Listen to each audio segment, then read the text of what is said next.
नमस्कार, स्वागत है आपका एक बार फिर से हमारे YouTube चैनल चेतना पथ में। आप सभी को हरितालिका तीज की हार्दिक शुभकामनाएं। हरितालिका तीज नारी शक्ति, प्रेम, त्याग और पति पत्नी के अमर रिश्ते का प्रतीक है। विवाहित महिलाएं इस दिन मां पार्वती की तरह अखंड सौभाग्य की कामना करती हैं और अविवाहित कन्याएं शिवजी जैसे श्रेष्ठ वर की प्राप्ति के लिए व्रत रखती हैं। तो आइए सुनते हैं हरितालिका तीज व्रत की वह दिव्य कथा।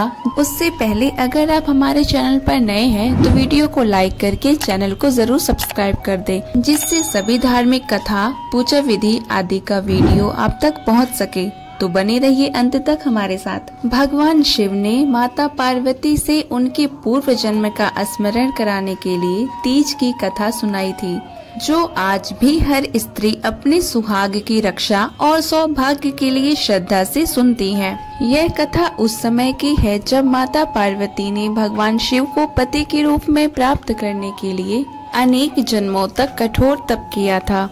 अंततः 108वें जन्म में उनकी तपस्या से प्रसन्न होकर भगवान शिव ने उन्हें पत्नी के रूप में स्वीकार किया। उसी दिन को हरियाली तीज के रूप में मनाया जाता है। इस अवसर पर भगवान शिव ने माता पार्वती से उनके तप और पुनर्मिलन की यह पावन कथा कही थी। पौराणिक कथा के अनुसार पूर्व जन्म में सती होकर दक्ष प्रजापति की असहमति के कारण आत्मत्याग की घटना के बाद अगले जन्म में माता पार्वती ने कम उम्र में ही भगवान शिव को पति के रूप में पाने का संकल्प कर लिया था। इसके बाद वह जब विवाह के योग्य हो गयी, तो पिता हिमालय शादी के लिए योग्य वर देखने लगे। एक दिन नारद मुनि पर्वत राज हिमालय के पास आए और उनकी बात को सुनकर योग्य वर के रूप में भगवान विष्णु का नाम सुझाया। हिमालय राज को भी श्रीहरि दामाद के रूप में पसंद आ गए, लेकिन इस बात को सुनकर माता पार्वती चिंतित हो गयी, क्योंकि उन्हें पति के रूप में सिर्फ शिवजी को ही पाना था। एक दिन माँ पार्वती हिमालय की एक गुफा में बैठकर कठोर तप करने लगी। उन्होंने भाद्रपद शुक्ल तृतीया को रेत से ही शिवलिंग बनाया और निराहार रहकर कठोर तप किया। हजारों वर्षों तक पार्वती जी ने अन्न जल का त्याग करके सिर्फ भगवान शिव के ध्यान में खुद को लीन कर दिया। शिव जी तो योगी थे, उन्हें संसार से कोई मोह माया नहीं था। वे समाधि में लीन रहते थे।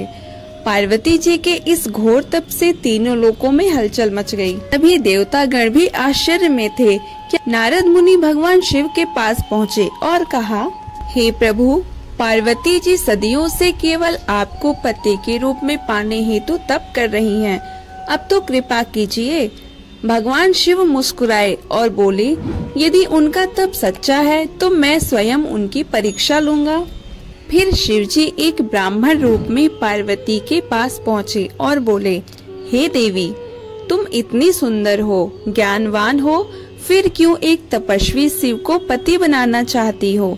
वो तो केवल शमशान में रहते हैं, भस्म लगाते हैं और गले में सांप पहनते हैं।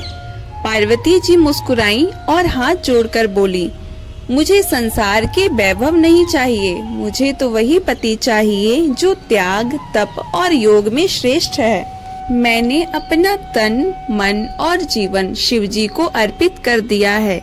चाहे कुछ भी हो, पति रूप में मुझे शिव ही स्वीकार हैं। यह सुनकर भगवान शिव अपने असली रूप में प्रकट हो गए और बोले, हे पार्वती, आपकी भक्ति, प्रेम और तप से मैं प्रसन्न हूँ। अब मैं तुम्हें अपनी अर्धांगिनी के रूप में स्वीकार करता हूँ।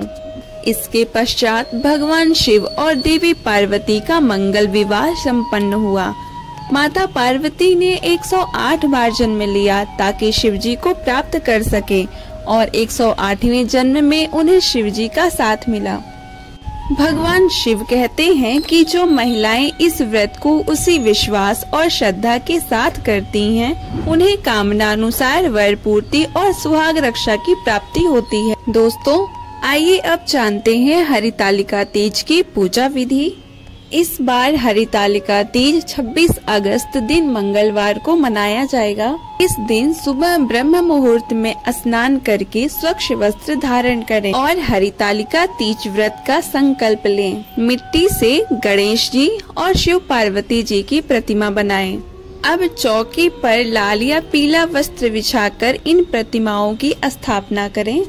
पूजन में सुहाग की सभी सामग्री जैसे चूड़ी, सिंदूर, बिंदी आदि चढ़ाएं और पुष्प, अक्षत, बेलपत्र, धूप, दीप, फल, मिष्ठान अर्पित करें। सर्वप्रथम भगवान गणेश जी को तिलक लगाकर दूर्वा अर्पित करें। भगवान शिव को पुष्प, बेलपत्र और धतूरा अर्पित करें और माता पार्वती को श्रृंगार की सभी सामग्री अर्पित करें। सबकी आरती करें और हरितालिका तीज व्रत की कथा सुनें।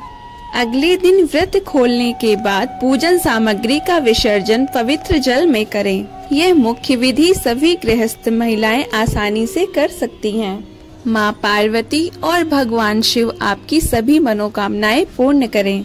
आपको हमारी वीडियो में सभी व्रत कथा मिल जाएंगी, इसलिए चैनल को सब्सक्राइब कर लें और बेल आइकन को जरूर दबाएं, जिससे आपको वीडियो का नोटिफिकेशन मिल सके।